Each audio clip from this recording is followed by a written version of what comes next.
Hey guys, today I'm reacting to How India Got Its Name by Atlas Pro.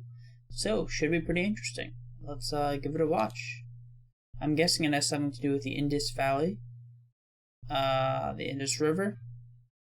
India is one of the most important places in human history. For millennia, it has been a cradle for human civilization and culture. True. Today, the subcontinent hosts over 1.7 billion people, which is more than all of Europe, North America, and South America combined, all within the confines of only 5 countries: India, Pakistan, Bangladesh, Nepal, and Bhutan. The largest by far is the country of India, with a population of over 1.3 billion people alone, while Pakistan has a population of over 210 million, and Bangladesh isn't far behind with over 160 million inhabitants. Because this land has had such a rich and extended history, I think Bangladesh is just too packed in. Too much people for that amount of land. It's also had a number of different names given to it by the people living here. But if we look at names used I've heard of Bharat. Or Bharat. For the land by outsiders, we can see that all of these names have something in common. Generally, almost every single one of these begins either with a hin or in sound, and either ends or at least Hindu, yeah, for the religion. Features a do or dia sound. If you put these two aspects together, one combination is India, the name the English-speaking world knows. But maybe more interestingly, if you put the other factors together, you'll get Hindu, which many might know as another name used to describe India. This not only reveals that these two words are related, but in fact have the same origins and mean virtually the same thing. Take Hindustan, for example, the name given to India by the Muslim Mughal conquerors in the 11th century. Dissecting this Hinduland.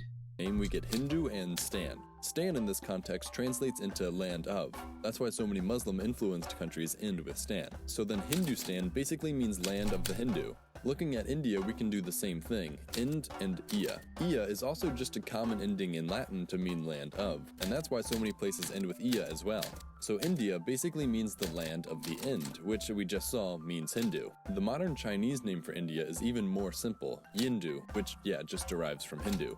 I can keep going, but basically what I'm getting at is India's name is just the land of the Hindu in essentially every language from outside the subcontinent. So then who are the Hindu?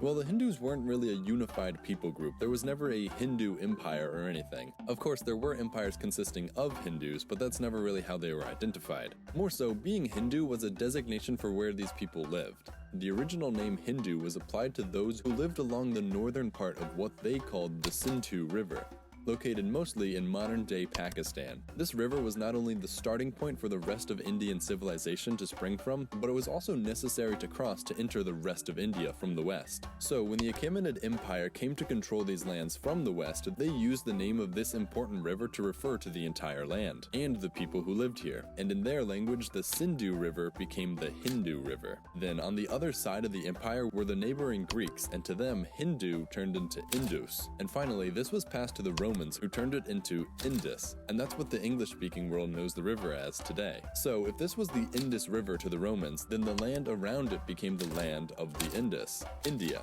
Okay, so India came from Indus, which came from Hindu, which came from Sindhu, the original name for this river. But then where did Sindhu come from? Well, Sindhu is originally a Sanskrit word given to the river by the people who settled here. And in Sanskrit, Sindhu was used to describe any large body of water. And I guess that technically means India, and all other forms of it mean the land of water. Which doesn't really make any sense. If there's a lot of water, then it's not land, it's water. But yeah, that's how India got its name. One last thing though, the term Hinduism didn't arise until much later, with perhaps its first usage in 14th century Persian texts. Hindu we already know, but ism in English represents ideas, philosophies, and theories. It came to English via the French isme, which came from the Latin ismus, which of course got its beginnings from the Greek ismos. So when people needed a word to describe the unique ideas, philosophies, and theories of the Hindu people, it became Hinduism, the ideas of the Hindu, and that's how their religion got its name. An important aspect of Hinduism is karma, which essentially is the belief that the actions someone takes now influence how they fare in the future, with good deeds generating good results in return and bad deeds creating more misfortune down the road.